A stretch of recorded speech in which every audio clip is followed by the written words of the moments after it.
আসসালামু আলাইকুম সবাই। আশা করি সবাই ভালো আছেন।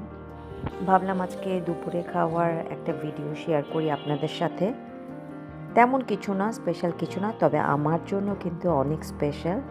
রিজন হচ্ছে শীতটা যাওয়ার আগে পুঁটি মাছ ফ্রাই দিয়ে ভাত খেলাম, গরম গরম ভাত। খুব ভালো লাগলো, তৃপ্তি করে খেলাম। আমার মা সবসময় শীতে পুঁটি মাছ ভেজে, কই মাছ ভেজে ফ্রাই করে খাওয়াতো। সো মায়ের স্মৃতিতে, ওই শৈশবের স্মৃতিটা ধরে রাখার জন্যই আসলে স্পেশালি খাওয়া। তো গরম গরম ভাত নিয়েছি, আর শীতটা চলে যাওয়ার আগে পুঁটি মাছ এনেছি বাজার থেকে। সো দুইটা মিলিয়ে কই মাছ আর পুঁটি মাছ, তবে এখানে আমি পুঁটি মাছের কাছে কই মাছটা আমি পরে নিয়েছিলাম।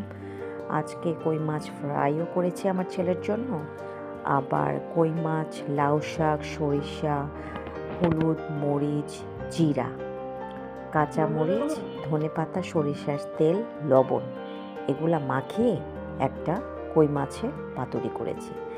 এটা করারও উদ্দেশ্য হচ্ছে শীত চলে যাচ্ছে, তাই শীতটা শেষ হওয়ার আগে একবার এই পাতুরিটাও খেতে চাচ্ছিলাম, কারণ এই শীতে মাছের ফ্লেভার অতুলনীয় থাকে।